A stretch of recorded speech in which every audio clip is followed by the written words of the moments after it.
afternoon, everyone. Thank you for coming to everything you ever wanted to know and some things you didn't about qualified immunity. Today, I'd like to introduce Marc DeSisto, who will be moderating the session.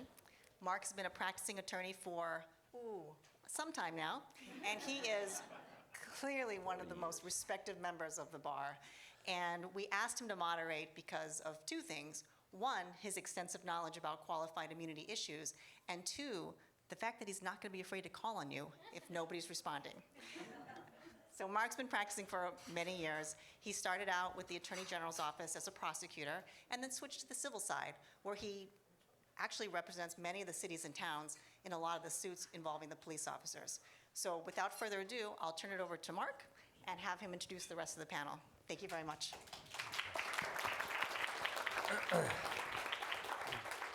Hello, everyone. Nice to see everyone.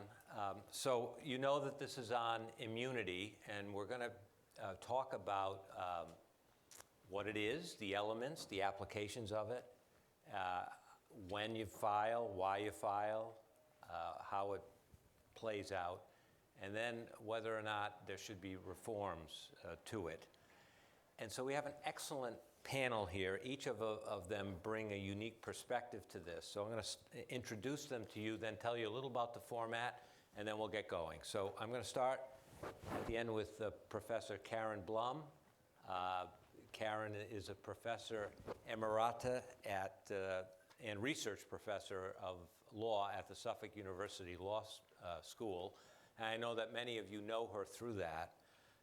She's taught for over 40 years in the area of federal courts, police misconduct litigation, and civil procedure. Karen received her BA from Wells College and her JD from Suffolk. And she's got an LLM from Harvard Law. Those of you who are in this field know that Karen has been a regular participant in Section 1983 civil rights programs and institutes throughout the United States. Just one thing, since 1990, she served as a faculty member for workshops sponsored by the Federal Judicial Center for Federal District Court and the Federal Magistrate Judges.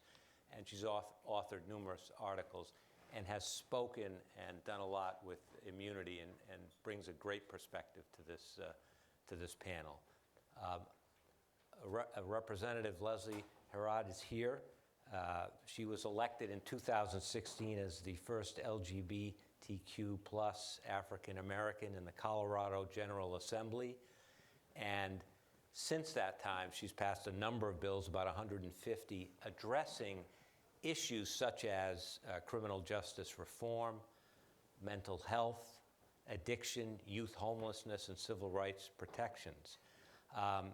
Some of her more significant contributions include bail for minor offenses, ending the cash bail, defelonizing drug possession, passing a comprehensive police accountability bill that followed the George Floyd incident.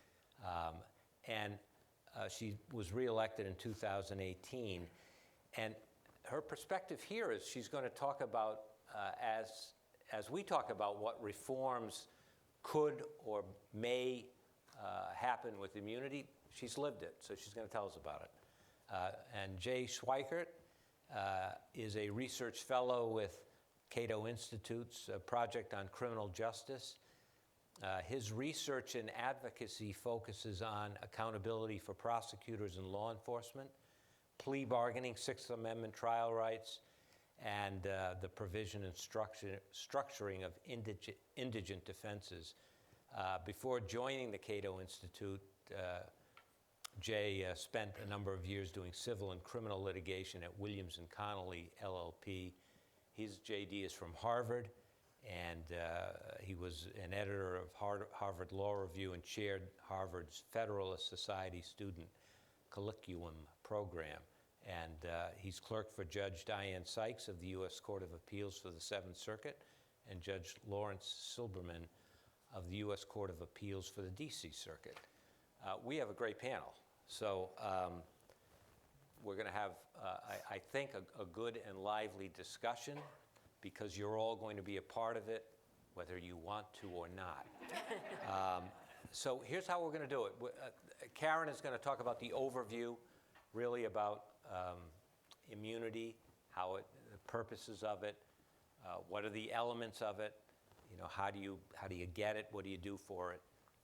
Jay will come in. He's going to talk about some of what the trending reforms, whether or not it's necessary anymore. And of course, as I said, Representative Herod, I'm calling you Leslie if it's okay, Sounds good. is going to talk about how it's affected Colorado, how the reforms have affected the state of Colorado. And so as we do this, I've told all three of the panelists that it's okay, they say it's okay, if we interrupt. If you have something, raise your hand, or I may interrupt them and ask them something, and then ask you, the audience, what you think about it. All right? Okay, let's get started. So this is great. So we're going to start with Professor Blum. Okay. Well, thank you so much, Mark, and thanks to Pam Chin and this wonderful, wonderful conference. It's amazing. It really is. I've done quite a few conferences in my time. This is one of the most amazing ones, and I have to say that following Fred Gray is worse than following, the Little Kids Act or the Clown Act or something. But anyway, here we are talking about something that's not so funny. Qualified immunity. So I'm going to lay out just the basics and kind of what the current landscape is, talk about a couple of the First Circuit cases, and give you kind of an overview, at least my own personal sort of collection of First Circuit cases, how they come out, just to give you an idea of what it's like in this circuit and compared to the national landscape. For those of you who don't know yet, there's a test on this first slide because it's been up there for 20 minutes now, so I expect you all to be familiar with it.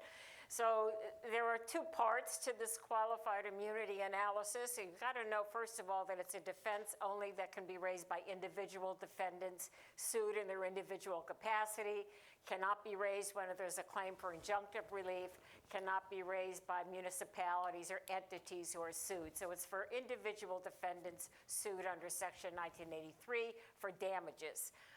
The two parts of the test are, first, the plaintiff has to assert basically a claim upon which relief can be granted. It has to assert a claim under current law, demonstrate that there is a violation of a federal constitutional or statutory right, and we'll concentrate on the constitutional rights. And if the plaintiff satisfies that test, then the next question is whether that right was clearly established at the time of the challenged conduct. So it has to be clearly established, we know now from Supreme Court decisions ad nauseum, that the idea is it has to have been clearly established in such a way that every reasonable officer would understand that engaging in this particular conduct violates that constitutional right. That's kind of how it's been sent down to us from above. The modern doctrine is really derived from Harlow versus Fitzgerald, a 1982 case, and Jay's going to talk more about the origins and the problems with the origins and so on. But that's where the doctrine comes from, the modern objective reasonableness kind of analysis of qualified immunity, really, in my mind anyway, invented by the court in 1982.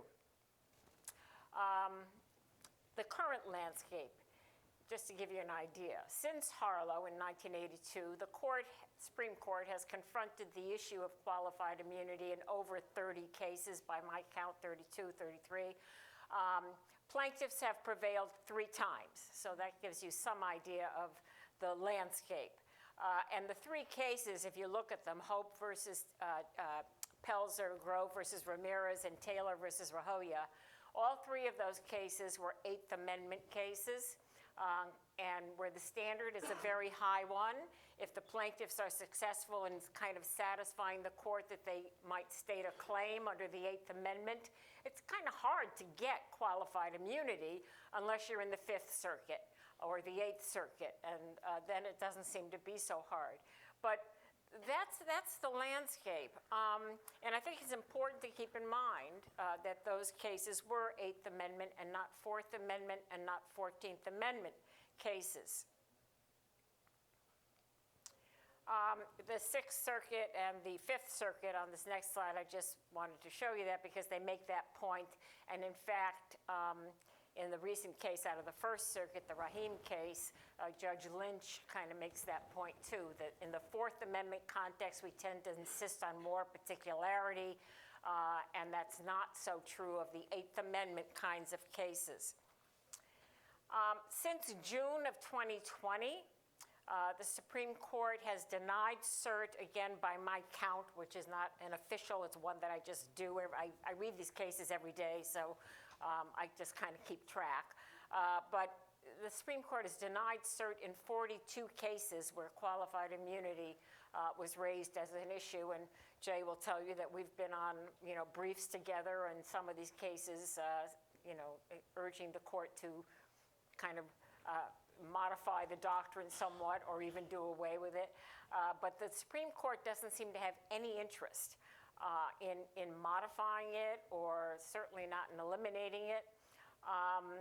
I put on the slide that maybe this case that many of you have read about in the newspapers, the case in which the Onion filed this amicus brief, that is, if you haven't read it, just read it. I mean, even if you don't know anything about qualified immunity, it's one of the best things I've ever read. The Onion brief in this case. It was a case in which a citizen put up a parody of the police department, City of Parma's police department, on the website, and he got arrested basically for doing that. And the Sixth Circuit said qualified immunity, and the case is now seeking cert. Pearson versus Callahan is a case you have to know about if you're doing any of this work, because that's the case that kind of changed things up a bit. Until 2009, until Pearson versus Callahan, remember the two-part test: is there a constitutional violation asserted? Was the right clearly established at the time? Until Pearson versus Callahan, the Supreme Court had told the lower courts, you must decide that first question, the merits question. Is this the conduct that's alleged, is this a constitutional violation or not, before you decide whether the right was clearly established at the time. Pearson versus Callahan came along and said, we're changing that up now. You don't have to. The lower courts have discretion as to whether to address the merits question. They can just jump to what we call jump to the second prong and say, you know what, this is a tough issue. All we're looking at here is a complaint maybe, or the issue hasn't been well briefed. We're not going to decide the issue on this kind of briefing or on this kind of a complaint. Or maybe it's a case involving a tough question of state law, and the state hasn't decided how this, what this statute means. Whatever the reason, the court can say, we're going to skip the merits question, and just whatever the answer to that is, it doesn't matter, because this officer is going to get qualified immunity anyway, because the law wasn't clearly established at the time. The Supreme Court said you have discretion, but in many cases since Pearson versus Callahan, the court, I think, is kind of encouraging the lower courts to jump to that second prong. In the Wesby case that you see on the slide, the court says, we're telling you, you better think hard and then think hard again before you decide the constitutional question when you're deciding the qualified immunity issue. So that's a message that I think has caused, and there are others who are critical of the doctrine, has caused some problems, because you see and many judges have criticized it also, because you end up in this kind of catch-22. You've got to come in with a case to prove that the law was clearly established, but the courts aren't deciding these issues. So there's no case law on this. So it's still not clearly established, et cetera. There are seats up here, if anybody wants, sure, over here too. This Pearson jumping to the second prong, I think, has caused some problems. The Supreme Court itself, in 11 cases between 2012 and 2018, exercised the discretion to jump to the second prong and not decide the merits question. And in these two recent cases from last term, it did the same thing. They were both Fourth Amendment cases involving excessive force, or allegations of the use of excessive force. Supreme Court, in both cases, jumped to the second prong and said, we're not going to tell you whether the conduct here violated the Fourth Amendment, but the law was not clearly established because the plaintiff in neither case could come up with a case that was kind of close enough to the facts in this case to make the law clearly established. Karen, can Yes. this is what we're doing now. Clearly established, though, if you read it broadly, well, everyone knows excessive force is clearly established, but can you discuss where the courts are going specifying this particular action is not clearly established? Well, the problem is, and it has been the problem mostly in the Fourth Amendment context, because the Supreme Court has really been talking out of, in a sense, out of both sides of its mouth. And my theory is that on one side of the mouth, it was talking to the 11th Circuit and the Fifth Circuit. You are construing this, notion of clearly established much too rigidly, so the Hope versus Pelzer case, because you didn't have a case that involved a prisoner left out in the hot sun all day for 8 hours without a shirt, without bathroom breaks. You didn't have a case exactly like that one. Everybody should have known that conduct was unconstitutional. So you're just too rigid. On the other side, it's talking to the Ninth Circuit, basically, saying, not everything should go to trial. Sometimes you have to grant qualified immunity. This was kind of the Ninth Circuit. The Ninth Circuit is in a little bit of a transition now, so it may depend on what panel you get, which is another problem with qualified immunity, because it really does depend on what panel you get in many circuits. But at any rate, so we've got these mixed messages, but the definite message in the most recent cases in the Fourth Amendment context is you got to have something pretty close here. Or it's got to be the kind of conduct that, you ask your 2-year-old, and your 2-year-old would say, oh yeah, that's really bad. Okay. Some areas in qualified immunity, amazingly, since it's been with us for so many years, are still not resolved. Who has the burden of proof? Now, you may say, well, that's an easy question, but it's not. In some circuits, everybody agrees that the defendant has to raise the defense. It's an affirmative defense. Once it's raised, a number of circuits put the burden on the plaintiff to then show that the law was clearly established. A number of circuits say, no, it's an affirmative defense. The burden stays with the defendant to show that the law was not clearly established. Now, if you look at this slide, you'll see that the Ninth Circuit and the First Circuit both have cases in both camps. I have to say that the most recent cases out of the First Circuit have said the burden's on the plaintiff, but there is case law, and I have it up there, that hasn't been overruled in any way, or no one's kind of mentioned it. The only case I ever found, frankly, is a very recent one that has a very long discussion about this question, the burden of proof. And that's this recent case out of the Fourth Circuit. So if you're interested in that question, you can take a look at that case. And the Fourth Circuit basically says, this turns out to be a surprisingly tricky question. And they go through all the permutations that are possible and end up saying, well, the plaintiff has the burden on prong 1, defendant has the burden on prong 2. I think the plaintiff has to have the burden on prong 1 in every circuit, frankly, because that's the merits question.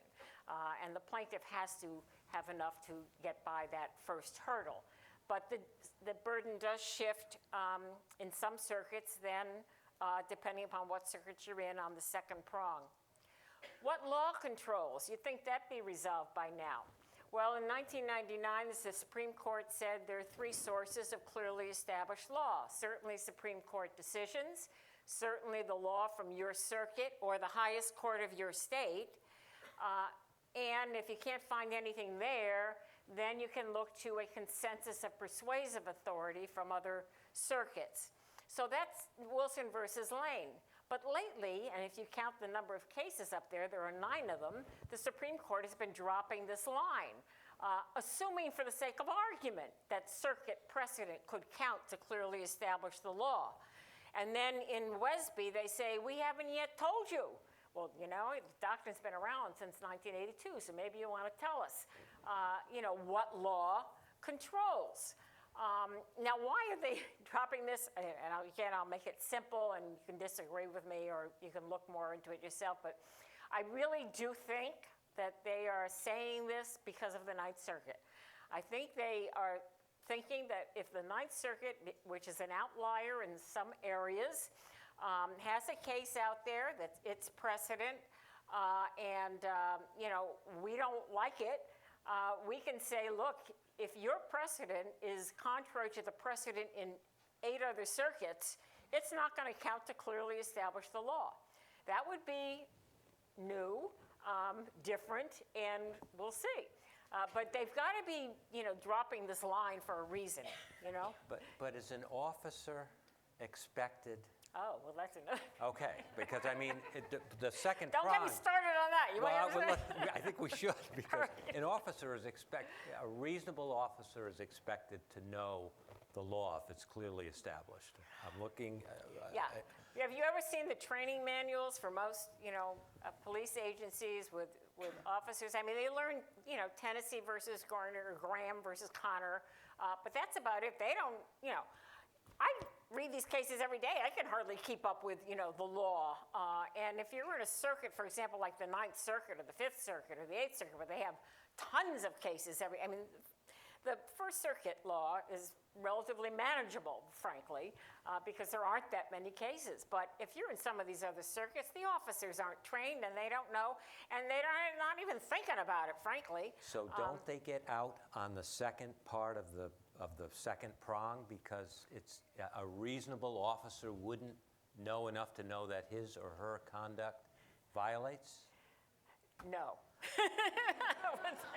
An answer Well, we've heard what before. happens is, if you want to read something, because I don't want to take up any, but Joanna Schwartz has written a great article called Qualified Immunity's Boldest Lie, and it's this notion that officers actually are familiar with the law, the circuit law and the case law in their circuit on, what's permitted and what's not, and and I'll just throw one more citation at you, a wonderful Third Circuit case, Jefferson versus Leas, in which Judge McKee writes just a great concurring opinion in which all 3 judges on the panel join. So I guess that makes it law, I don't know, but it's a high-speed shooting at a vehicle case, and he goes into this whole thing about this, and he says, it doesn't make sense to think that officers are going to be familiar with the minutiae of the law in their circuit, but it does make sense to think they might be familiar with police agencies' policies, best operating practices, and that kind of thing, and the regulations in their own department. And he said, we don't hold them to that. That doesn't seem to be part of the, standard of qualified immunity. So that's another issue. The First Circuit has been, I think, pretty good about what law controls.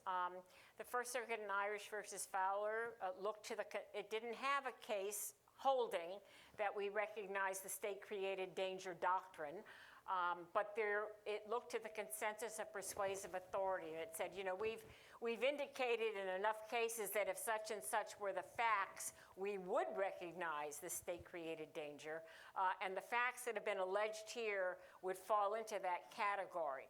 But relying on a consensus of persuasive authority from other circuits, so there was no First Circuit case right on point. If you look at the 10th Circuit, this is these 2 cases involving the right to videotape police, the right of a citizen to videotape the police when they're engaged in their duties in public. In the 2021 case, Frazier versus Evans, the 10th Circuit said the law was not clearly established because there was no 10th Circuit case saying that was a right, there was no Supreme Court case saying that was a right, and 4 circuits having held it was a right was not a consensus of persuasive authority, not enough. And in the Frazier case, those officers admitted in deposition that they had been trained. They had actually been trained and they knew this right existed. But even though they knowingly violated the law, they still got qualified immunity. The subsequent case, now there was a change. Now there were 6 circuits that had recognized the right to videotape by citizens, right to videotape police. And so in the 2022 case, the 10th Circuit said, okay, now the right is clearly established. Even though there was still no 10th Circuit opinion, now we've got a consensus of persuasive authority. And this goes to the question we've already kind of discussed, what does it take to make the law clearly established? And these are the cases I'm talking about where I say they're really talking out of both sides of their mouth. One, in the Hope and Pelzer and Taylor cases, all you need is fair warning. Again, though, those are Eighth Amendment cases. In all these other cases, which are Fourth Amendment cases, you need more and more particularity. The Irish and Fowler case, again, the First Circuit references the fair warning language from both Hope and Taylor, and says a general proposition of law may clearly establish the violative nature of a defendant's actions, especially when the violation is egregious. The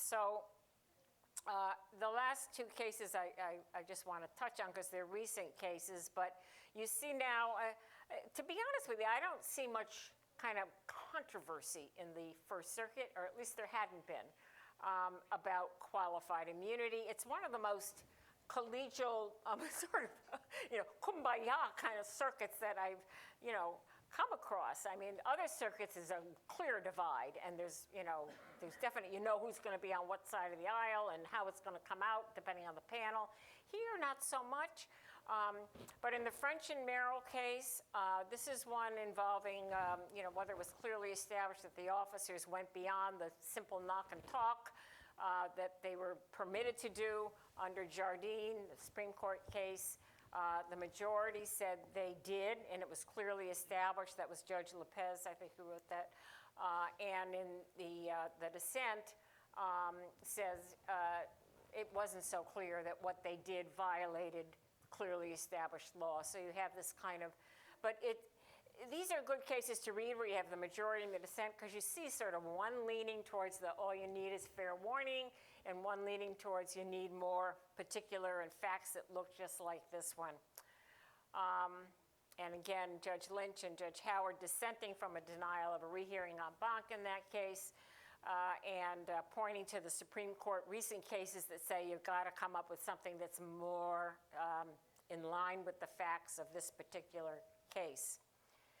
The last case is the Rahim case that just was decided on October 20th. And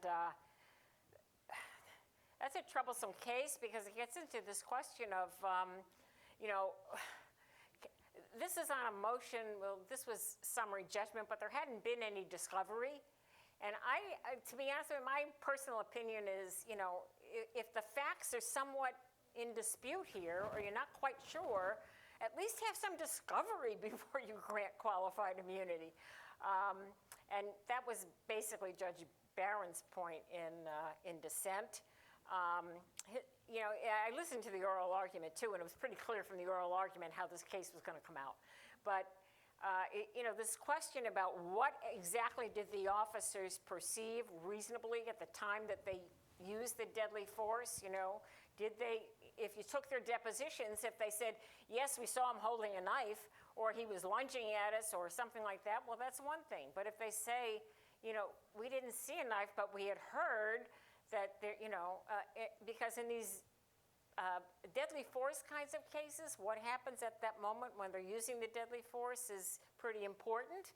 And I think you got to have a little bit of discovery. It's not that disruptive. Sure. Judge, go ahead. Dismissing these cases at the motion to dismiss, and I know the qualified immunity doctrine says that these officers should be free from the burdens of litigation and burdens of discovery, but realistically, individual officers aren't paying the cost for the lawyer. Sorry. And they're not, the cost of the litigation is being borne usually by the municipality or the state. What's the sort of reasoning or rationale for earlier dismissal? Because it really doesn't hold up. Oh, well, the Supreme Court has said, we got to save these officers from being dragged through burdensome discovery and through trial when the claims are insubstantial. Can I interrupt? It all depends. What are you going to say, You can, Mark? but I'm going to disagree. The Rahim case says, though, you're giving them breathing room for the decisions that they have to make. And that, I think, and I know, I've talked to Jay, I know you disagree with that, but isn't that the main thing? That I don't want an officer to be nervous about what she's going to do? Well, the Fourth Amendment gives them breathing room. So, if you look at a lot of these cases, the standard under the Fourth Amendment says, you're not going to be liable under the Fourth Amendment unless your conduct was objectively unreasonable. And that builds in, okay, would a reasonable officer have perceived that, he or she was in danger? Well, that depends on what the facts were or what the allegations are. So I'm not saying plaintiff should win or defense should win. I'm just saying, give peace a chance. No, let's have, a little bit of discovery and find out what the facts were. Because it doesn't matter whether he had a knife or he didn't have a knife. The question is, what did the officer see or perceive, or what a reasonable officer would have thought when, was he reaching for his pants? Was he reaching for his pocket? Was he lunging? So I think I just want to know those facts before. So what does the court and litigants do with Rahim now? I honestly don't know. Do we have a mini I think hearing? you're seeking a petition for rehearing. What? Sorry, I did not mean to jump in, but that's exactly the point. Do you get a motion to dismiss, send the parties out to do special purpose discovery, go to 56D, do it on a sort of limited summary judgment basis?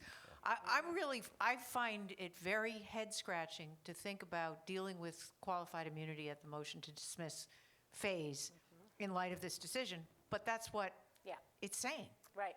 And for example, some circuits, like the Seventh Circuit, says don't even think about coming to us with a motion to dismiss based on qualified immunity. It's not going to happen. We always handle this at summary judgment after there's been some discovery, unless on its face, there's just no constitutional claim ever under these circumstances. And the Fifth Circuit has also rendered an opinion that's very troubling, much like I think this one is. And the Fifth Circuit, in a case called Carswell versus Camp, just held that the district court has to rule on the qualified immunity question before discovery. Now, that's not what, if you go back and look at Anderson versus Creighton, and Justice Scalia said, sometimes you got to have discovery. He said it. If you don't know what the facts were, you got to take, a deposition maybe or something. I don't know where they're getting this no discovery and you got to have the, rule on the qualified immunity. I think right away, it just doesn't make any sense to me. I don't know. Well, can we? I want to give others a chance. I was going to ask Jay, and then Leslie, I'll ask you to weigh in. Doesn't Rahim confirm that one of the purposes is to get the officer, right or wrong, is to relieve the officer right away? Or do you disagree with that? And then I'll follow up with what Colorado has done regarding that. I'm just putting this slide up here. This is the last slide, just so you can get an idea. The score, at least that I've been keeping in the First Circuit, is plaintiffs 40, defense 40. So when I say the First Circuit is pretty evenly balanced, I think it is, actually. But anyway, you can take a look at that as well. So I guess I think there's a few different points on that. Yes, the Supreme Court's, one of its purported rationales for qualified immunity is the idea that you want to spare defendants the time and expense of litigation and get rid of the case as soon as possible, which is why denials of qualified immunity are things that you can raise as an interlocutory appeal. Sort of perversely, what that often ends up meaning is that the case takes a lot longer and is more costly and expensive to litigate than if you had just followed the normal rules of civil procedure. Because you have to basically go through an entire appeal before you go back. And you can even do that twice. I mean, it doesn't happen all the time, but you can, lose a motion to dismiss based on QI, appeal that, go back down, lose a motion for summary judgment on QI, appeal that, go back down, and suddenly the case is taking like 2 or 3 years longer than it otherwise would have. On the point about, isn't it sort of to give the officers some like breathing room? I guess I think that in terms of the motion to dismiss versus summary judgment stage, this is kind of an example of qualified immunity corrupting other normal rules of civil procedure. I actually, in some ways, I kind of fail to understand why this is that complicated, because you have pleading standards, and you're taking the facts as, the well-pleaded facts as they're stated. If it happens to be the case that those facts clearly make out that no right was established, well, you can dismiss then. If not, you've got to go on to discovery. And I think what this kind of represents is that courts are often bending over backwards to sort of twist and bend normal civil procedure rules to find ways to get rid of cases on the basis of qualified immunity. Because for decades, that's what the Supreme Court has been telling them to do. The clearly established law standard in terms of black letter law hasn't really changed since Harlow. But up until Taylor versus Riojas, the Supreme Court was pretty much uniformly reversing lower courts that had denied immunity.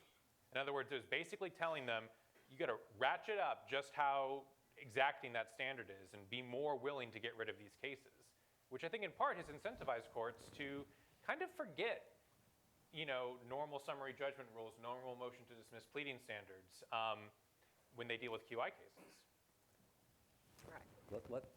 Colorado, has that had an impact on what you've done? Have you seen that with the reforms you've engaged in over there?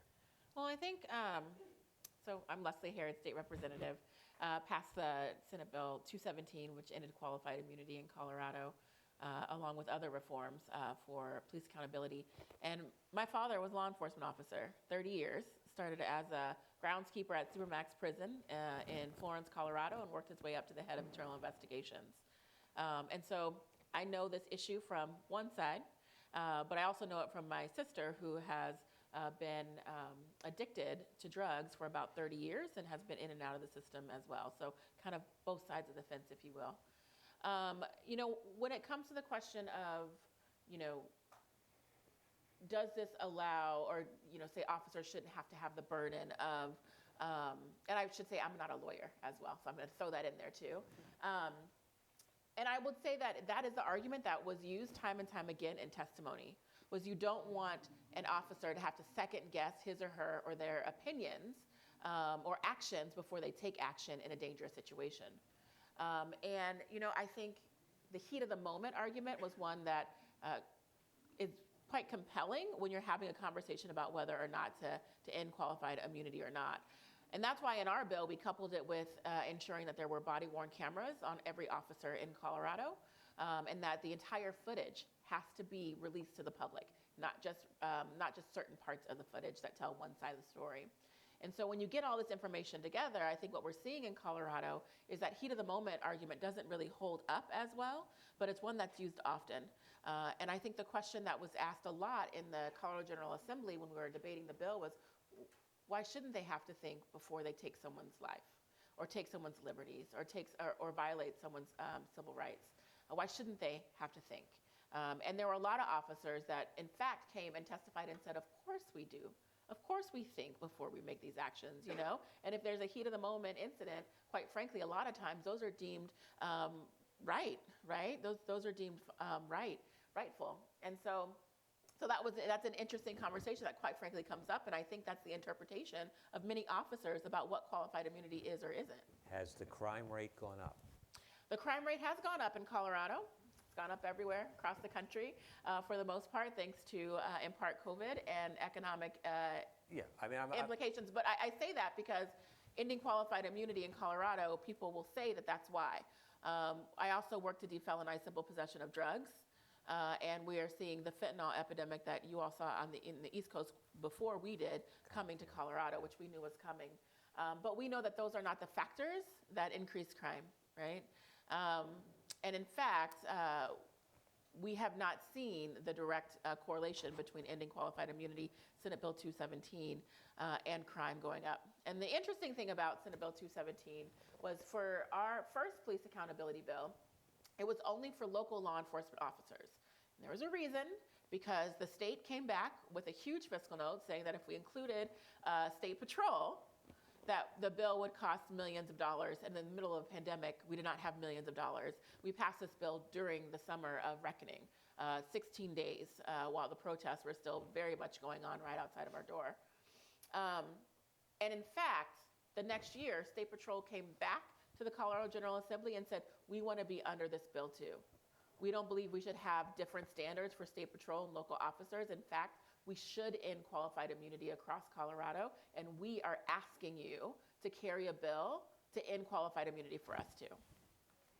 And it didn't cost the state astronomical amounts of money either. The fiscal note way down. And I think just, sorry, go ahead, Karen. No, I was just going to say there were a couple of questions I noticed that people had okay. questions. I did just want to follow up on one aspect, though, of what you're saying about this sort of the argument of, because it's really important to understand this clearly, because this argument about split-second decisions, questioning officer judgment is the most prominent objection to qualified immunity reform and the biggest misunderstanding about what qualified immunity reform would actually mean. So as Karen was saying earlier, the Fourth Amendment standards for determining when an officer violates someone's rights at all already incorporate tremendous deference to reasonable on-the-spot decision-making. Exactly. So another way of putting this is that an officer making the wrong call, right, using force that turns out to have been unnecessary, or arresting someone who turns out to have been be innocent, is not in and of itself unconstitutional. If they had probable cause, then they were acting lawfully. Qualified immunity kicks in those cases where officers were acting objectively unreasonably, but where the facts of their unreasonableness do not happen to sufficiently match the facts of prior cases. That's the zone where qualified immunity is doing the work. So this concern about, how is it fair to judge officers with the benefit of hindsight? They have a difficult, dangerous job, is frankly, in my view, a very reasonable concern. And unfortunately, a lot of police officers themselves have been misled about what qualified immunity would do. Because if you got rid of it tomorrow, they would be just as protected. And I think what this gets to, especially part of why the state patrols came back, is that in fact, even though this is often comes up in kind of a anti-police, back the blue, defund the police kind of conflict, in fact, this doctrine is not doing law enforcement any favors. Right. Because by excusing unprofessional officers who commit egregious misconduct based on what is in effect a lawless legal technicality, that is undermining public trust and respect for the rest of law enforcement, which makes their jobs more dangerous and more difficult. So law enforcement groups that actually understand... That's real. I get all that. But if they're acting egregiously, they're not getting immunity. Right, let's take They're a not vote on the getting panel. How immunity many if they're- say? I mean, I think we have different understandings of what egregiously could look like. I mean, let's talk about one of the recent cases. So Frazier versus Evans, which is a case that Karen mentioned, is a case where officers had been explicitly trained that people have a First Amendment right to record them in public. The discovery produced slides from training sessions that these officers attended a year ago, explicitly instructing them on this fact.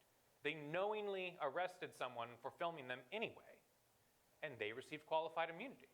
Because it has nothing to do really with whether they were acting in good faith or whether they were making a reasonable mistake of judgment. It was the fact that that particular fact pattern had not been decided yet in that circuit. Those are the cases where qualified immunity matters. And the bar for conduct that is so egregious, so obvious that no person, you don't need a case on point. I mean, you really need a case like Taylor where a prisoner was kept in cells covered floor to ceiling with human filth for 6 days while being mocked by prison guards. It's a really high bar. The sort of things that ordinary humane people would consider egregious misconduct do not meet the bar for obvious misconduct in most qualified immunity cases. And it's not often the use of deadly force either. I think a lot of folks who are not law enforcement or folks who are not attorneys will think that it's all about these high-profile incidences of deadly force, and quite frankly, it's not usually. In Colorado, there's a case working its way through the system where there was a family that was driving their van, and there was young girls, and they had little crowns on and everything, princess costumes, and it was a 100-degree day in Colorado. Law enforcement stopped them, said the car was stolen. It had the 5 and I think 4-year-old on the hot pavement, face down. Terrible, terrible, and parents too, terrible incident. And they knew that car was not stolen and that there was an error in the system because they were looking for a motorcycle and they were driving a family van. Motorcycle, okay? And they kept saying, this is, it's not stolen, this is our car, whatever, whatever. And it's all on body camera. And they kept this family on the ground, on the hot pavement, There was no quote unquote excessive force used in a video. You didn't see anyone getting beat or anything like that. But subjecting those young children in that family to that hot pavement, they had burns on them, that's wrong. And there's no reason why an officer should reasonably think that young child had a weapon after an hour on the ground, and was justified in treating them in that manner. And so in our bill, 217, not only did we end qualified immunity, but we gave the Attorney General pattern and practice investigation powers so that he could look into that department and find out what the pattern and practices were of just violating their own policies, right? Of violating people's rights. And now the city of Aurora, based on that case and others, is under a consent decree with the state of Colorado. And those officers do not have qualified immunity in that case. It's working its way through the system. I think we should just clarify that what Leslie's talking about is no qualified immunity under your state civil rights statute. Just for those who aren't as familiar with all this. Our bill has not made it to Congress yet, and I am not in Congress yet, but but the Colorado model has been heavily debated, and I thank Cato for the work as well, coming into Colorado and making sure that the other side of the aisle really understood the bill that we were working on. Our bill had bipartisan support and law enforcement support, both of them. Okay, do we have some questions? Because, go ahead. Hello. That was actually leading to the question I was just about to ask. Thank you very much. State Representative, great to see you. Thank you. I also serve as a state representative here in Rhode Island, and we've actually plagiarized 217 Yes, and introduced it here in Rhode Island. So far, we've accomplished getting body-worn cameras for most police officers across the state, but it seems like it's going to be an incremental approach. And so I'm wondering if you can talk, any of the panelists can talk a little bit more about that difference, right? How do states approach qualified immunity and potentially ending qualified immunity without conflicting with the Supreme Court decisions? It seems like a little bit of a potential conflict. I'm wondering how we navigate something like that. I'll just say that, states obviously cannot abolish the federal doctrine of qualified immunity. They just don't have the power to do that. But if you have an effective state civil rights act, and I mean effective, for example, I was on a committee for a little bit here in Rhode Island, and then I was also on a committee in Massachusetts, about what to do about the, state legislation. Massachusetts has the State Civil Rights Act, but you can't bring a straightforward excessive force claim under that act because you've got to have threats, intimidation, coercion. And the SJC has interpreted that language to mean, if an officer just walks up and shoots you, that's not a case under the Mass Civil Rights Act. Most of the states that have, other than states like Colorado, New Mexico, California that have done some legislating since then, most of the states that have state civil rights acts have also modeled their qualified immunity defense, unfortunately, after the federal model of qualified immunity. So that becomes a problem. If you can get rid of, if you have an effective civil rights statute in your state, one of the things I've thought about is if the State Civil Rights Act, if a person could bring a cause of action for a violation of federal as well as state constitutional law. If the state courts, if you did away with qualified immunity on the state level, so the state courts are deciding these constitutional questions, federal constitutional questions in that context. I don't know if I'm getting beyond the academic, but if the state courts, if you got the highest court of Rhode Island deciding a federal constitutional issue in the context of one of these cases with no qualified immunity, obviously the federal court's not bound on the merits by that decision, but that decision from the highest court of the state could serve as clearly established law in the federal courts.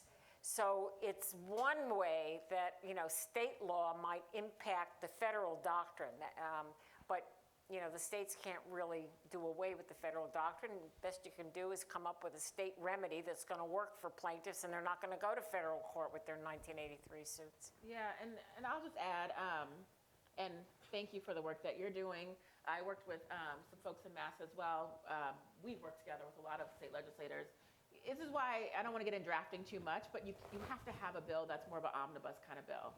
You can't just narrow in on one section and think that that is going to have the impact that you want it to have. If you have these civil rights statutes, or you have to really make sure that you are tying in the complete picture as much as possible, and that's why we also need good drafters who actually try these cases, to be on the team of the folks who are drafting. My counterpart in this fight was Mari Newman, who's a civil rights attorney who tries these cases all the time and really understood where the nuances were and the hiccups were. You have to have folks at the table, and so many times, people don't want to come to the drafting table, don't want to work with legislators on these issues, and we have to, because we just take a Colorado law and try to put it in another state, it won't necessarily work in the way that we want it to. The Colorado law had, I think, 9 different provisions in it, and that was important, right? And when we look at specifically qualified immunity, we have had, and I don't, again, I'm not a lawyer, so you guys might clean up my talk a little bit, but we have had folks where they were asking to go to the federal courts as opposed to the state court. Yeah. And the state said no, because you're just trying to get around the qualified immunity statute. Because in your statute, it's only violations of state constitutional Yes. law. Although I think Yeah. if it did include Right, violations federal. of state or federal constitutional law, you probably could remove to federal court. Yeah. But you still wouldn't be applying qualified immunity. It's kind of a, Fed court's technical point, but it's, you could remove to federal court because the defense involved questions of federal law, but you would still be applying the state law in federal court, and the state law doesn't have qualified immunity. So attempts to get into federal court to get around qualified immunity for these things are not going to succeed. They're not working. Yeah. I don't mean to take over, but I have another question. Yeah, please. This panel's amazing. Please. In our bill, we said we wanted to make sure that there was still remedy available for the victim and for the families. And so we said, although you're able to sue the individual officer, you still have access to being able to go after the municipality for the full amount, right? So in Colorado, the officers have personal responsibility up to $25,000 or 5% of the suit.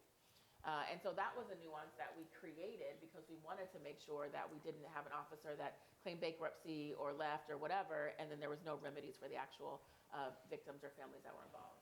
Well, let me bring something up then, because qualified immunity only applies to the individuals, right? We all agree with that. But the municipality Yeah. can still be liable Yes. for the actions of the officers under Monell, and Well, all of you know what that is. that's So- easy. Yeah. So what's the problem? In other words, the officers may, but the officers may get out, but the municipality is there. Did you ever win a Judge, you Monell wanna- suit? you wanna- I do want to say something about that. So to me, as a 25-year public defender and now a judge first time dealing with qualified immunity, the problem with that is that there's, Monell, first of all, is a huge fraud. But also, it's really difficult to have systemic change within municipalities if everybody's sort of getting off the hook. And so when you say you don't want people to have to go through litigation, I understand you don't want some guy to lose his house because he made a split-second decision that maybe wasn't clearly established. But in some of these cases, like the videotaping,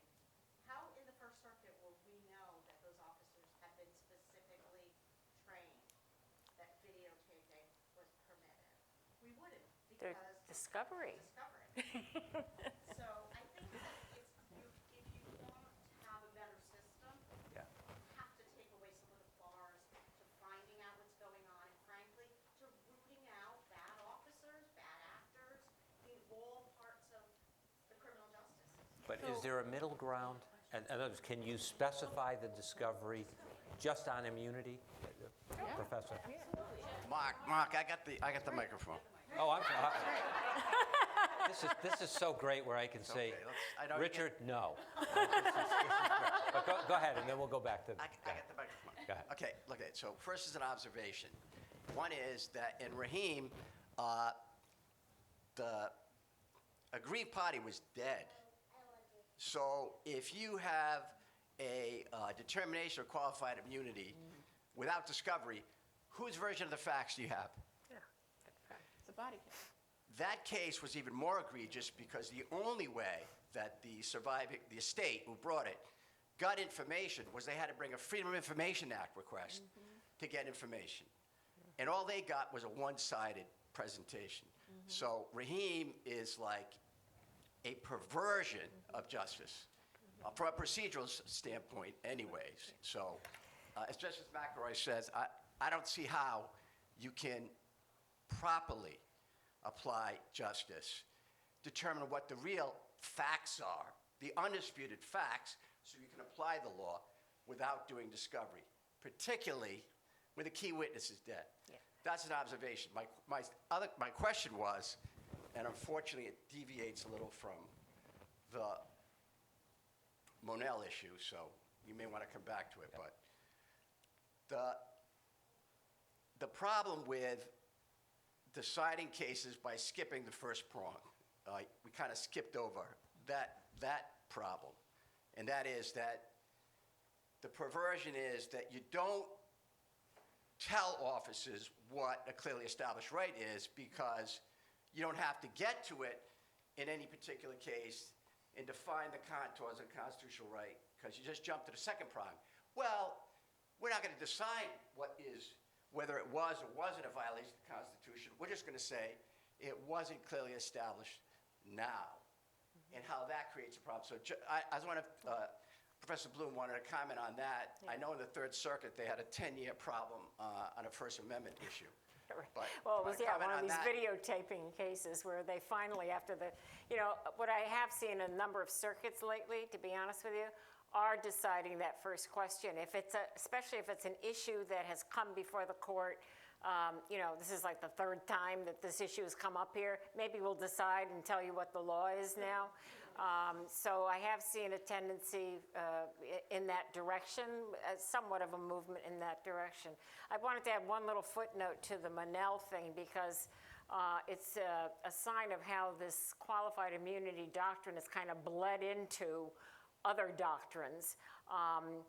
If the entities, the municipal entities, don't have qualified immunity, but if an individual defendant, an officer, for example, prevails, not on the first prong, but on the second prong of qualified immunity, in other words, the law was not clearly established at the time, so the officer gets off, a number of circuits are now saying, well, then you can't bring a Monell claim based on a failure to train because it wouldn't be deliberately indifferent, the standard, to not train as to a matter that wasn't clearly established at the time. So, okay, heads you win, tails you lose, or whatever it is, It's a problem. Not only as Jay said, it's corrupting the normal rules of procedure, I think, that usually follow. The Supreme Court straightened the Fifth Circuit out once in Tolan versus Cotton, if you go back and look at that case on the summary judgment standard. It just keeps giving this qualified immunity doctrine. All right. Professor, did you have something, Kukas? I was just going to say two things. One is there is a middle ground, and the middle ground would be if you have the defense, having a defense of qualified immunity the defense doesn't have to be this special defense that gets special status, which is what the judges were asking about, right? Qualified immunity is deliberately set aside to be treated differently than other defenses. Other defenses you go through, you litigate them in the normal course. This idea that if there's qualified immunity, you're free not only from ultimately having to pay damages, but having to go through the litigation process is a separate point that is not necessary, and I think puts the finger so heavily on the side of the government in these cases. In addition to, I think there are a lot of built-in deference already given to the government side of these cases. So that principle is really what the judges were getting at. How can we even make sure, Mark, that in a case where the officer has been egregious, that they won't get qualified immunity when we treat it as such a specialized defense that the judges are sent a message, you should shut this defense down at the earliest possible stage. So that's number one. But number two, I question, my recollection is there's a very big difference between what you have to prove against the individual and you've got to prove for the city or the municipality. It has to be a pattern or practice. It can't be just an individual incident.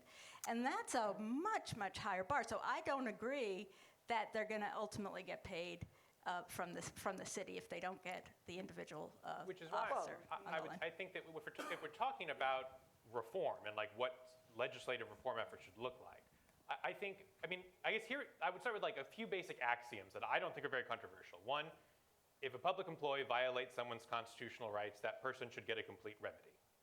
That's sort of where I start with on this. And you go broader than just law enforcement. That's the, Yeah. Right. that's the Oh, I big- do And I too. understand. I certainly understand why Colorado approached this as part of policing reform, especially in June of 2020. I would say, from an ideal policy perspective, this should apply across the board. So I think where that leaves you is you want to give both the individual employees and their employers skin in the game. You want to give them the right incentives on both sides of that equation. So I think the most straightforward solution is just simply to create joint and several liability between employers and their employees for any case where a public employee acting under color of law violates someone's constitutional rights. So that's ensuring that the plaintiff is going to get a complete remedy one way or another. And it lets employers and their employees sort of work out for themselves, either as a matter of, probably as a matter of contract law, frankly, as a matter of like union contracts, what that apportionment's going to be. And in effect, that's kind of what Colorado did. And not quite that way, but by mandating indemnification so that the victim's going to be fully compensated. But then saying, but the officer is responsible in some cases for a portion of it. I think that's effectively what they did, and that's the right model. That's But two, he's also the that's two officer, trials. so- But that's yeah. two trials. Right, and the Because- officer then is also fired, though. Right, I mean, so the way that we wrote the bill, Right. for the most part, they lose their post-certification and can't be a law enforcement officer in Colorado again. Well, it's at the employer's discretion whether to require that of them. I mean, we're getting specifics into the specifics of the Colorado bill. I mean, I guess I would just say as a matter of general principles. Well, if force, you're right, if force is used, it's automatic, if not, yes. Yeah, as a matter of general principles, I think the thing that you want is you do want to make sure the employer is on the hook no matter what. 100%. Both to ensure justice for the victim whose rights were violated, but also to ensure that the employer has the right incentives for how they hire, train, discipline their employees. And I think that it's not procedurally complicated to create that state of affairs. You just have to have the will to say both parties are liable. But that's two trials. In other words, that officer I is not going to go down easy. That's I not mean, right, because the underlying question is simply, was the officer, did the individual employee violate someone's rights or not? That's the triable question of fact. And if they are found liable, then their employer is liable also. We're on the ground level. If I'm an officer, I wasn't trained properly. I don't care what the jury found, I wasn't trained properly, and I want a trial on that. So there'd be like a separate suit between the employer and their, I mean, Does that happen in Colorado? but that could exist in principle now. Yeah. I mean, in theory. Yeah, I think it could. I haven't heard of that. Okay. Actually, no, I take that back. I think there has been. There was an incident of a 75-year-old man who was tased into almost a dementia-like state. Oh, yeah. And they said that they were not trained into how to deal with or use a taser on an elderly man. And so I think that is under debate right now. So that's an interesting point. But that's no different than the current system. I mean, if an Right. officer today were sued under Section 1983, Right. you overcame immunity, and you got a recovery from them, in theory, they could bring a separate suit against their employer for something. So I Right. guess I'm not really sure why there's possibly another tribal issue is any worse under a shared liability regime than our current qualified immunity regime. Yeah, and those folks, some of them, especially the use of force cases, they have tried to sue. They haven't been successful yet, their employer, for various reasons, to kind of say that they deserve their job back or they weren't trained adequately or something like that. So it does come up. Because again, in Colorado, once you have excessive use of force, you lose your license to be an officer ever again in Colorado now because of that bill. So- One finding of excessive force. Yes, serious bodily injury, any and serious bodily injury. Yes, and it goes into a database too, a public database. Hi, speaking to the will to even do something, and Jay, you were saying like bending over backwards, and Karen, you pointed out how the Supreme Court is pretty much telling them they don't want to do this. It just makes me think about just the idea of the optics, and if you've got the president putting in the Supreme Court justices, and just the idea of power and the image of power. I think that there's a strong desire to basically not. There's a strong desire to represent and present power. So it's kind of like the strongman idea of you can't say sorry, you can't apologize, kind of. And so I think the bulk of society trusts police, like pretty much, not blindly, but maybe mostly, And so I just don't know how the will ever gets to get there. I mean, we're trying by doing things like this, but yeah. And then if we put the burden, if the municipality ends up being responsible, doesn't that mean that the people are paying? And doesn't that kind of make all of us co-defendants? And then doesn't that also reinforce the idea of like, this is how it's supposed to be, and we're taking care of our own, which is actually the police, Well, maybe you elect a different mayor who appoints a different police chief or whatever. I mean, it is, but who should bear the burden? If a person's constitutional rights are violated, that person, I agree with Jay, should have a remedy. And at some point, I mean, going back, correct me if I'm wrong, but back to 1871, when 1983 was first enacted, the idea was to there was an amendment, a proposal to the statute that was, ultimately not accepted, but the idea was to make all of the taxpayers in the county or city, whatever it was, liable, because they wanted, if a black person whose rights were violated, this is, in the post-Reconstruction era, and the idea was that people who owned property would then be taxed to pay these judgments, and if you got hit in your pocketbook, you would make things change. And that's probably true today too. So if you have a police department that's paying out millions of dollars every year for judgments. And one thing I don't know if we did make clear is that, you understand that in almost all of these cases when officers are found liable, they don't pay out of their own pockets. They're not paying these Taxpayers judgments. are already paying. The taxpayers are already doing that. I mean, the entities are indemnifying these officers. Nobody's going to be a police officer, if they're not Well, that's not true. indemnified. So in Colorado, it is $25,000. Well, and, yeah. And the reason why we made it that way was because we wanted, of course, some skin in the game, but additionally, we wanted to incentivize the private insurance market to come in and start insuring officers, so that eventually you have a situation where if they're not insurable, I can't hire you, Right. And that means that they have access to records that we don't have access to, their employment records, maybe requiring ongoing psychological evaluations, to bring down that cost. And we do have now a private insurance agency that is right now working with the majority of the law enforcement agencies across Colorado to provide that insurance and then to kind of raise the bar in that way. So I do believe that there needs to be public and private sector investment if we're changing complete systems. But I will say that the people of Colorado already know that Denver and Aurora have some of the highest payouts of any cities for excessive use of force and police brutality, but they never say, well, that person, Elijah McClain's mother should never have gotten paid out for his death. And I think that was a huge settlement, right? That's not usually how voters think or people think. And they rarely ever say, that's my taxpayer dollars going to that settlement. It's just so disconnected.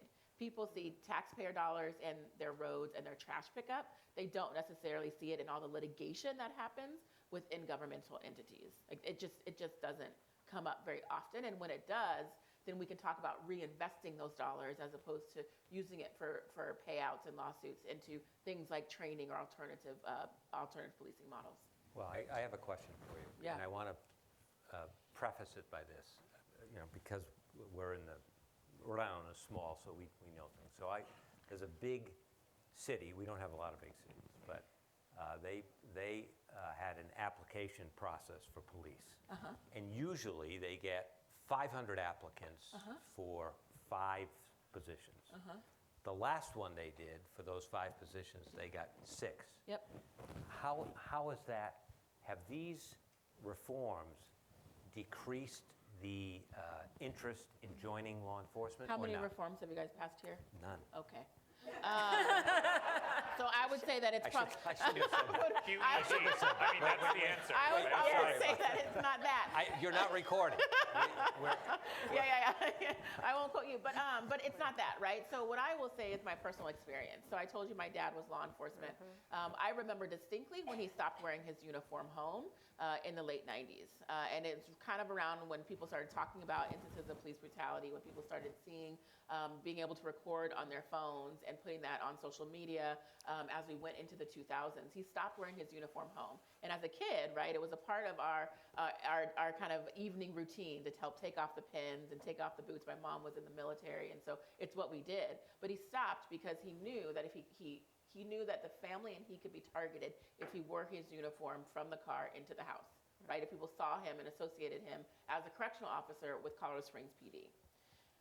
That happened about 30 years ago now. And we have a lot of things like that happening where people are seeing on their smartphones what's going on with law enforcement, not wanting to be associated with that. And so now we have little kids no longer saying, I want to grow up and be a police officer for all the right reasons.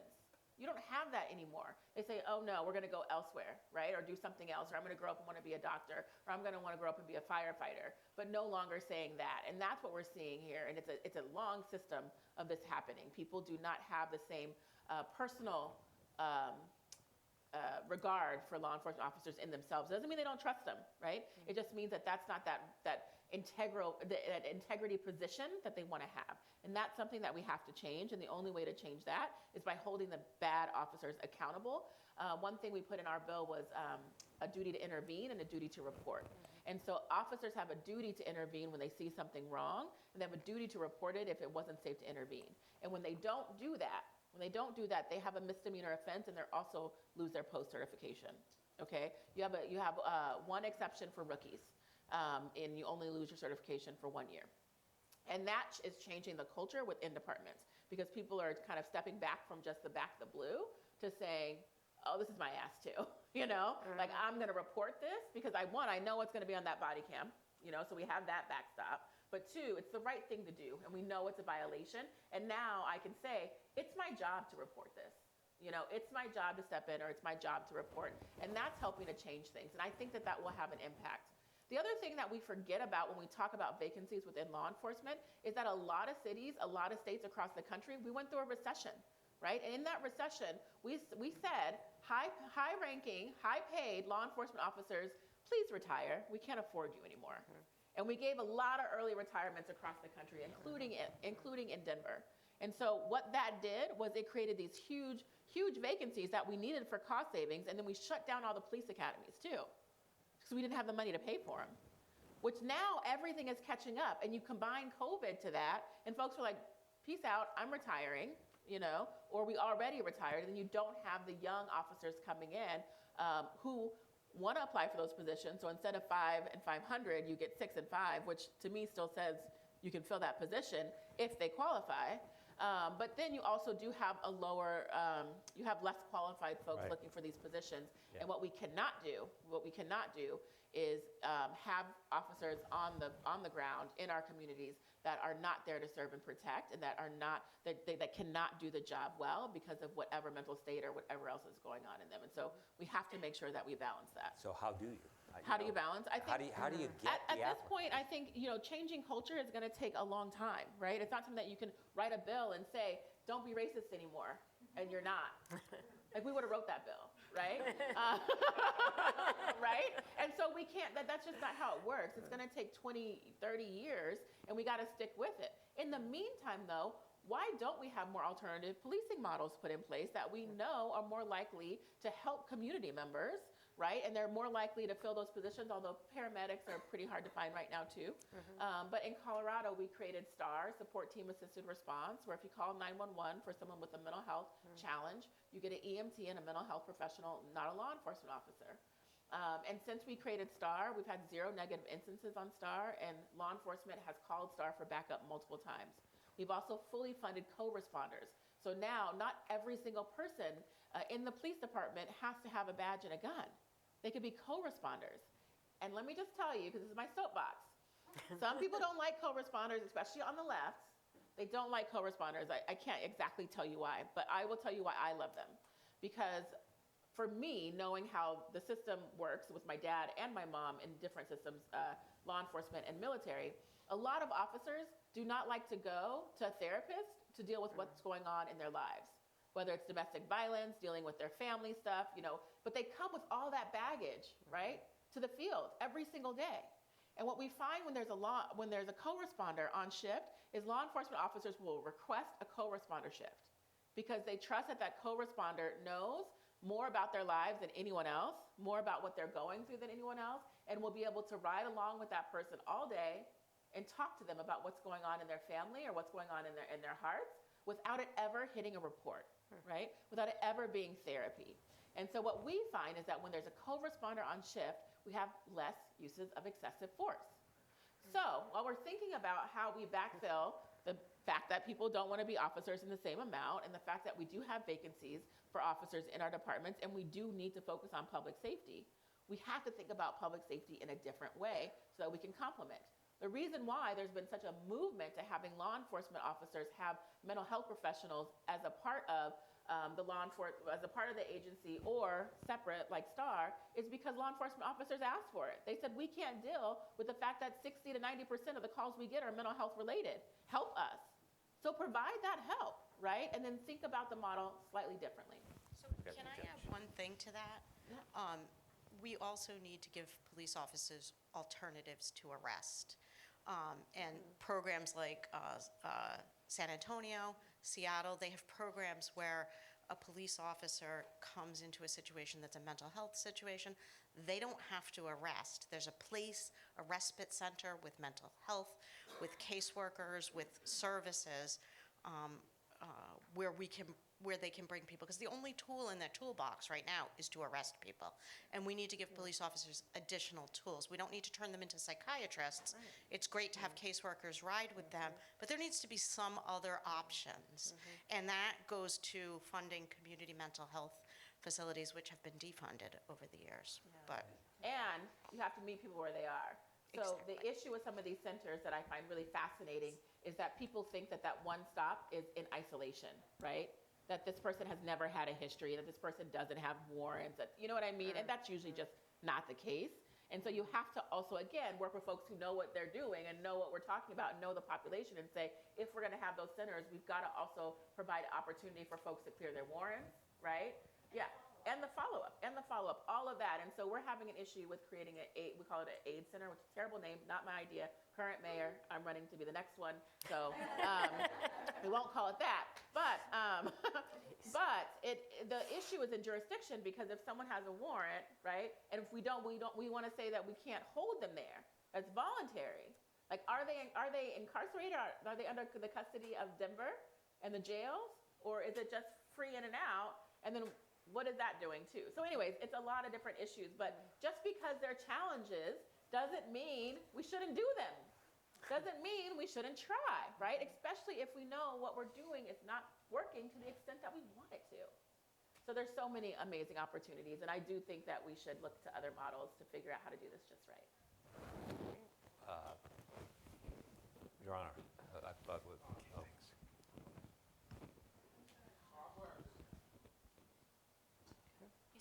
Okay. This is a question for you, Mark, to respond to Jay's point about interlocutory appeals. And let's stipulate you've never lost a qualified immunity motion. But suppose hypothetically... you know that's not true. But suppose hypothetically you did. There's an appealable issue, but you don't think it's a great one. Your client wants you to appeal just to put off a trial. What considerations go into your own thinking about whether to take an interlocutory appeal? Okay, so I could ask my colleagues here, because we all know.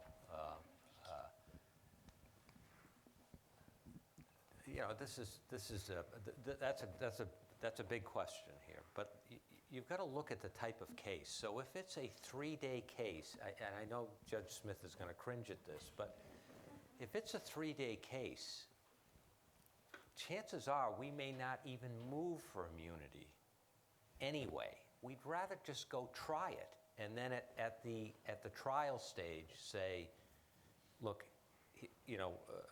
Judge, on a motion for judgment, please consider immunity. So if we move for immunity and it's denied, I can't think of a single one that we've taken an appeal on, because there are a whole bunch of other reasons. The officers want to get the case over with. Frankly, the plaintiff wants to get the case over with. I hate to do this, but it's a business thing. Whoever's paying for it, if it's self-insured or the insurance carrier, chances are would say, don't do that. Go to trial. So I hope I'm answering you correctly. There are very little circumstances where we would take an interlocutory appeal, and I don't think we ever have, mostly because I can't pronounce it right. That's a problem. But honestly, that's the way I... Judge, you want to add? No, that's great. But Mark is kind of unique in the way that he litigates cases, and there aren't that many people that would rather take the case to trial than file a motion to dismiss on qualified immunity. Right? So you're probably the only one in the room that would choose that route. But the thing that I was going to, this is such a great discussion, really, really terrific and thought-provoking on both kind of a granular in-the-weeds level, but also on this high policy-making level. And as I was sitting back here listening to all of this, I thought to myself that this is just such a great example of federalism and why the states can be such a laboratory for experimentation and kind of getting us out of a legal rut, which is what I think we're in with qualified immunity. And I'm sitting here thinking, if you could get Jose Batista and a guy from the Cato Institute together to figure out how to reform qualified immunity in Rhode Island, then you have really, you've got the keys. It seems to me that this idea of law enforcement has become dependent on qualified immunity as a crutch, just like law enforcement community is going to resist change to qualified immunity, just the way that they resisted recording of custodial interrogations, the way they initially resisted body cams, and any kind of innovation, because it cuts against the kind of tradition in how we do things. But the truth is that when these innovations come into play, they actually end up benefiting law enforcement, because especially with custodial interrogations, and I think body cams too, most law enforcement officers are not beating people up and are not torturing people to get confessions and are acting pretty reasonably. in most situations, and the body cams and the recordings demonstrate that. And so after a while, they begin to like it. And what I'm imagining is what the Colorado experience is beginning to show, that if you can reform this, if you can institute these reforms organically in the states, pretty soon law enforcement community begins to see the benefits of getting out of this rut of qualified immunity. So that was my comment. So I would encourage you to get these folks together and get to work. Well, I mean, I think that's a great point. I mean, I will say, I mean, just to push back on one small aspect of it, I mean, I think it is remarkable how states like Colorado and New Mexico and even New York City, in a sense, have sort of taken the lead here. And I'm happy to work with any state policymakers who would like to work on this issue. You know, I work for the Cato Institute. I'm a libertarian. I'm a member of the Federalist Society. I am a strong believer in federalism as both a philosophical and constitutional matter.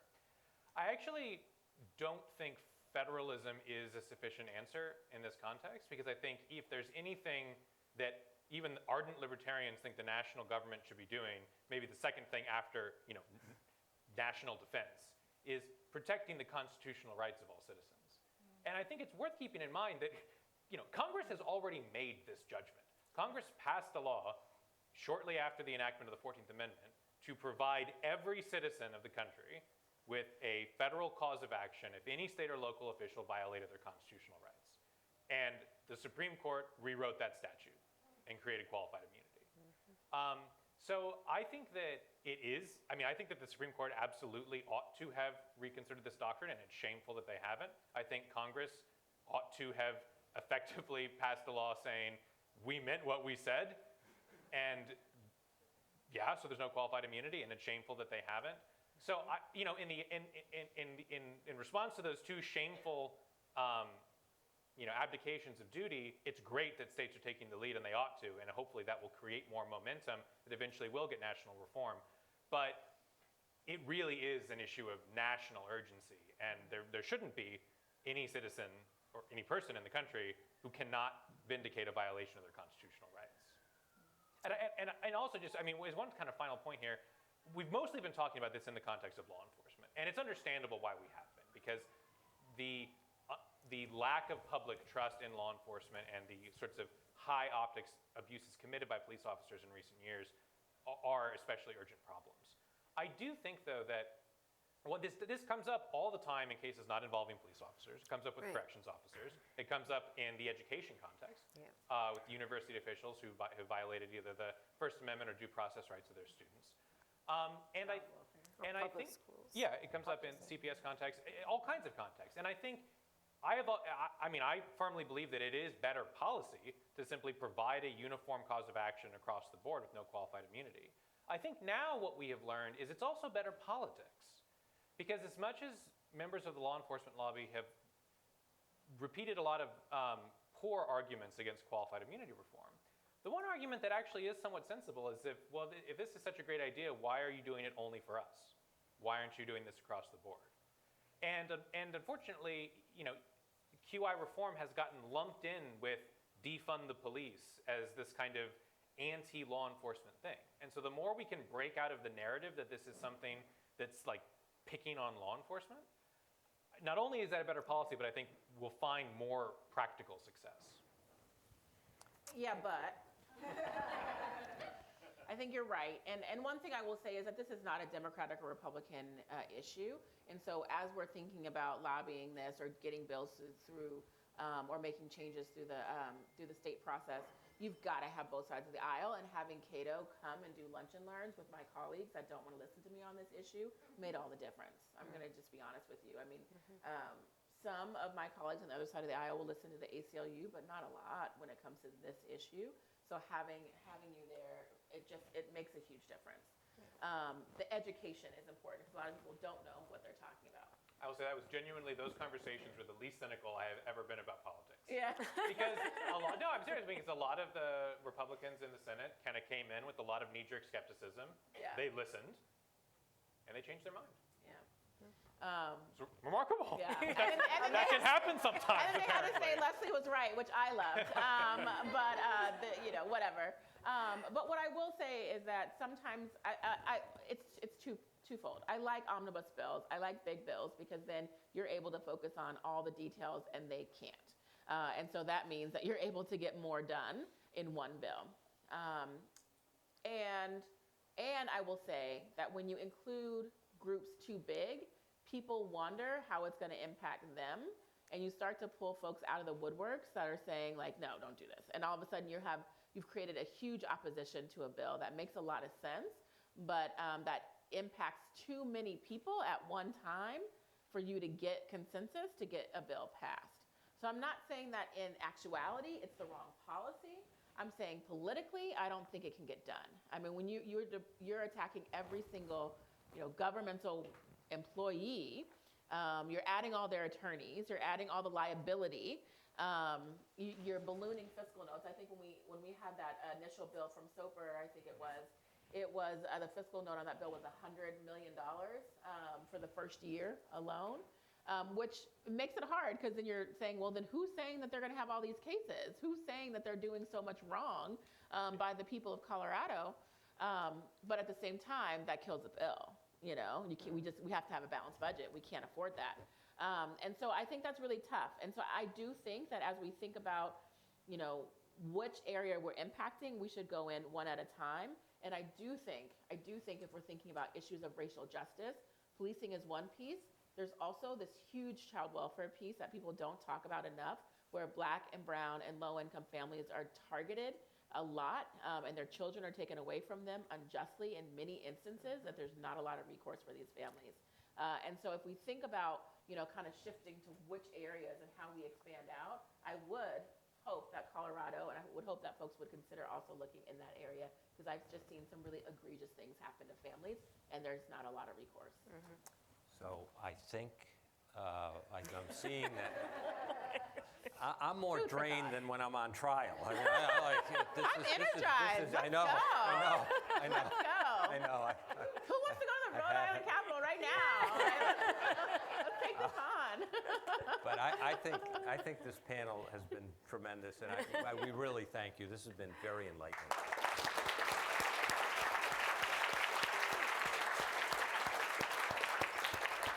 Thank you.